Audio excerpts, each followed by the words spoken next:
Morning everyone. Today I want to talk to you about part one in the marketing series, which is who is your dream customer. So this is part of a 4-part series on your target market, how to identify who they are, where they hang out, how to reach them and how to engage them. And I have done another episode on this who is your dream customer before, but as we're doing a 4-part series in November, I just felt it'd be very relevant to revisit that today. And it's so it's a Friday. It's really cold today. It's about 1 degree. It's foggy and fresh. And Fridays is always our marketing day, so marketing topics. So this is a really important series. And those of you that are starting businesses or have got young businesses will hopefully find this really useful. So, what do I mean by who is your dream customer? Well, you get lots of marketing gurus talking about who's your target avatar, dream customer, target market, and I think I've discussed this before, but it's something I've neglected. I've always been pretty wide-ranging with when I target a market, and always thinking that the market's not big enough. But the way people become super successful is in how targeted they are at marketing. And what I mean by that is how much of a niche are they focusing on in terms of, I don't want to focus on parents, for example. I might focus on parents with one child. There's the dad's working, the mum's not working, and they live in Cambridgeshire, in Cambridge, UK. Something like that. Now that's pretty niche, and that's significantly different to just targeting parents. If I wanted to be somebody who kind of dominated the marketplace for my niche, I would have a fighting chance because it's quite specific. And as long as I found the ways and means to find out where these specific people hang out, I'd have a much better chance of being able to kind of target them and dominate that niche. Now, if I try to dominate the parents market, it's just way too big. There's so many different industries within it. I'm not going to be able to do that. So that's why, you can often be. There's another analogy about blue and red oceans. You want to find a blue pocket in a red ocean, if that makes sense. So what we mean by blue oceans and red oceans? Well, shark-infested oceans are going to be red because there's so many people fighting, feeding frenzy to try and feed on the market. But what you want to try to do is you want to try to find a big ocean where it might be fairly red in the respect that there's a lot of competition going on in there. But you just want to try and find a little pocket that's blue, which is very niche, that you can focus on. And hopefully that analogy has kind of made it relatively clear to you. This is all kind of Russell Brunson stuff that I follow, but it has become extremely important into what I've been implementing into my businesses. So the quick question is, who is your dream customer? The more targeted and the more you can know about that specific dream customer, the better. And also, not to worry, because like I said, my biggest fear was, the market's not big enough. Well, in fact, the market normally, as long as, you'll know very quickly with the marketing data and the results that you start producing as you kind of go through this evolutionary process, whether your market is big enough. But it's very difficult to find a market that's too small. It really is. And that's something that, again, it's a misconception that sort of people have, is that, there's not enough business there for me. It's very rare to find a market which isn't big enough to service the needs of you and your business. So that's the key point. So let's do this exercise then together. I've got two kind of arms to the business. There's 5 businesses in total, but there's a property empire brand, which is focusing on, there's 2 different types of customer. There's cash rich investors who want a turnkey investment, and there are kind of young cash poor customers who want to learn how to build their own property empire with little or no money. We then have the people that are going to be the target market for the social media agency, and they're going to be entrepreneurs, business owners at the relatively early stages of their careers, and they are struggling hugely with time. And that's where the social media agency, they're the types of people that can help. So again, those descriptions there are far too broad. So I'm just going to do one today. So let's talk about Property Empire Investments, which is the business which we're selling to the cash-rich investors with a turnkey operation with a 10-year guaranteed lease on an investment. So they get 20% return on investment. Okay, so let's look at the target market. Let's try and be as specific as possible. Well, I think this is who I believe the target market is. It's predominantly males, and they're predominantly between the ages of 30 and 50. They are still employed or in the corporate life, so they've still got a job somewhere else. They're wealthy, so they've got high-powered jobs, and they high-powered jobs may be earning £80,000 a year plus minimum, and they have at least £50,000 in savings to invest. Okay, so that's the kind of target market that I'm focusing on from a demographic perspective. So now, a little bit more about them. You can also give them a name. Sometimes a name helps. So this is, I don't know, we're going to call this investor John. It's a bit of a random name, but his name is John. Okay, he has a family, he has a wife and children, and building a legacy for his children is super, super important. He has some investments, some that are doing pretty well, but nothing that's giving him the returns he's looking for. Hence, he's looking for better ways to make his money work harder. He lives in a detached house, 4-bedroom detached house above, and he's got a runner go past me, but lives in a 4-bed detached house. He lives in the suburbs of a city area, and he has 2 children. One is kind of 11, the other one is 9. So I'm being really specific now to try and get into the head of John. And the reason these things are so important is I'm starting to now think about what I'd be like if my name was John and I lived that life. And that's the important part, because once you start understanding these things, you can then start realising what his needs and wants are, what his fears are.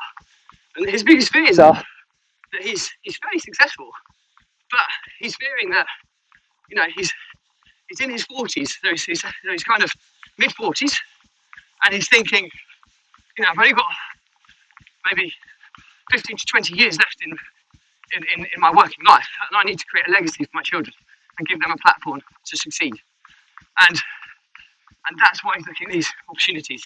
He's all about building a legacy. His 11-year-old son and a 9-year-old daughter, and his 11-year-old son is now starting secondary school.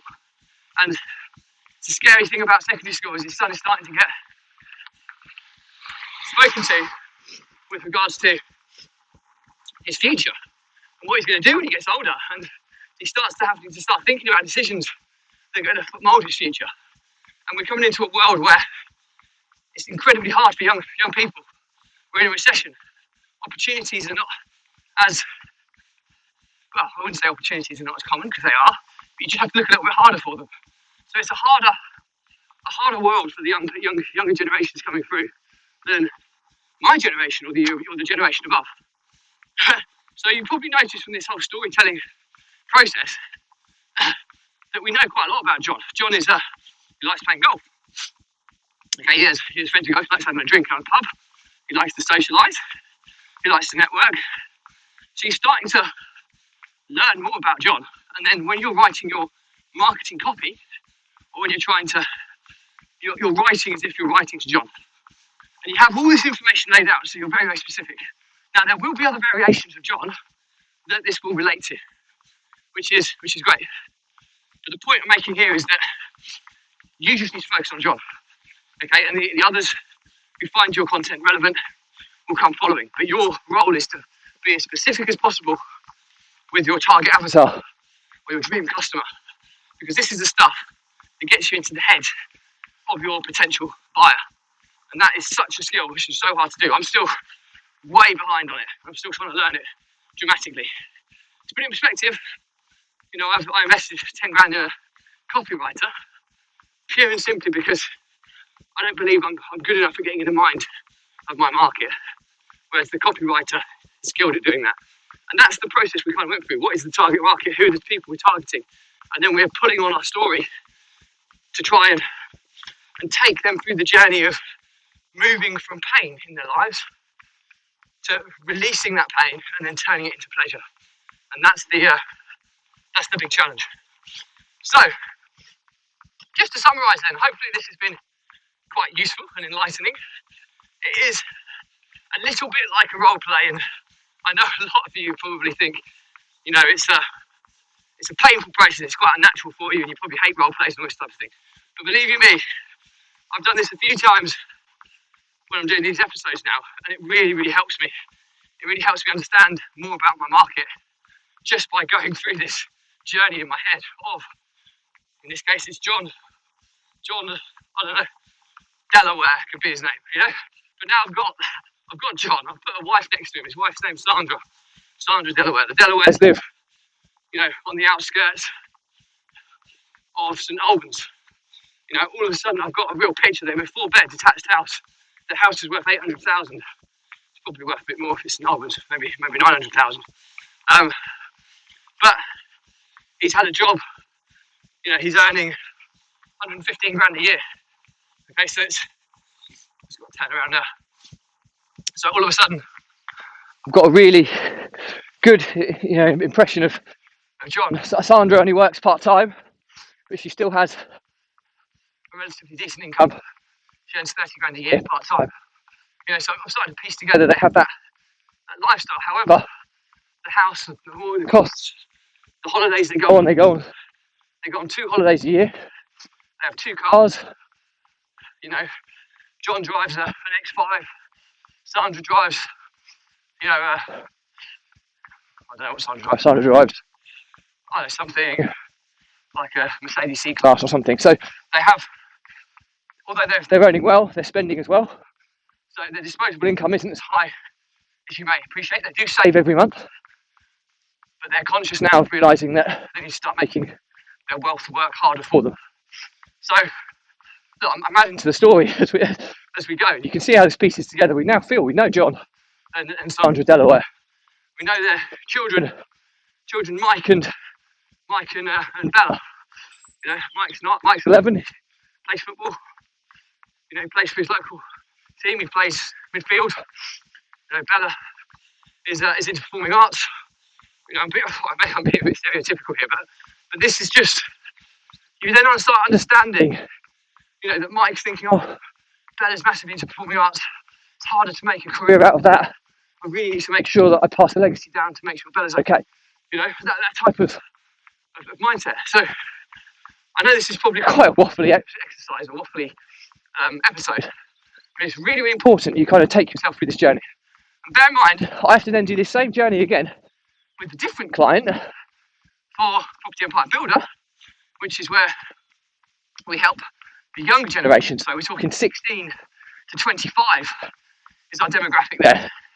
Young, single, ambitious, crossroads in their lives. I'm not going to do the whole thing because I've just gone through the whole route, the whole process, and I'll keep adding to that with John and Sandra Delaware.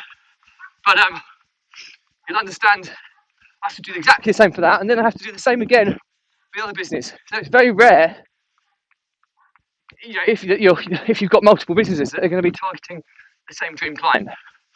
So to summarise, the more detail you go into this, psychologically, the more you'll take, and the more you'll understand your dream customer. Which means that when you're writing copy, when you're doing anything in terms of marketing activities, you're putting yourself in the mind of John Delaware, thinking, right, if he comes across my ad in Facebook, maybe he's more LinkedIn, so maybe I need to be putting my advertising more on LinkedIn, because John's going to be more on that than he is on Facebook. But these are things you're getting into the head of John now. You're putting yourself into the mind of John. What's going to make John stop? Well, we've already talked about the importance of him leaving a legacy for his children. So something like Are you stopping your children from reaching their dreams? Something like that. John's going to look at that thinking, whoa, and he's going to look at it, right? So you've got to think of how all this kind of links together and how you can kind of really, really get targeted. And as you get this right, your conversion rates kind of skyrocket, especially if you're following this 4-step journey, which I'll be taking you through every Friday on this channel.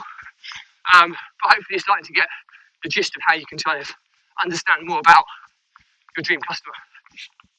So that's it for me today.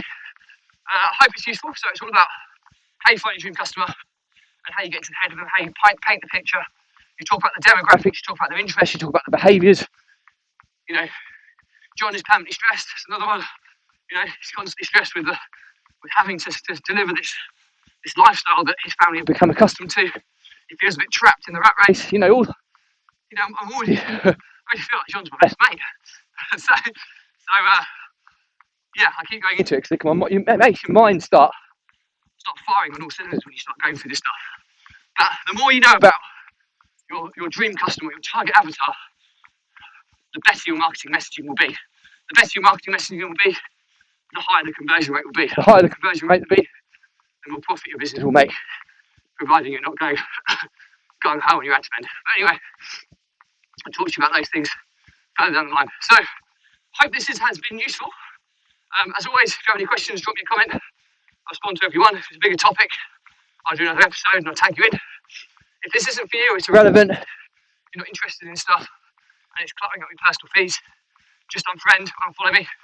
Absolutely no problem there whatsoever. I don't want to be spamming people who where my content is irrelevant to them.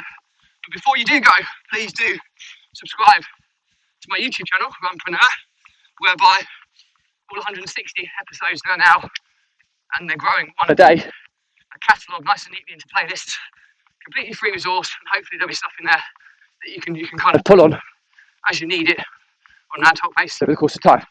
In the same regard, make sure you join my Facebook group, Runpreneur, because that's where I'm going to be hosting the free resources for the vlog.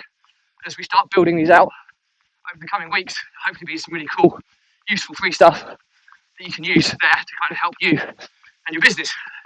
So finally, just know that the Runpreneur blog was set up to help entrepreneurs and small business owners overcome stress, anxiety, and overwhelm, using exercise as a mechanism to control, manage, and thrive under these emotions. Now, every entrepreneur, business owner out there has emotions and struggles with stress, overwhelm, anxiety. The ones that succeed are the ones that manage it, control it, and thrive under those pressures. The ones that don't often bottle it all up, no way of managing it. It builds up, and then one of two things happens. The entrepreneur breaks or the business breaks. Either of those two things happens is terminal to the success of you and your business.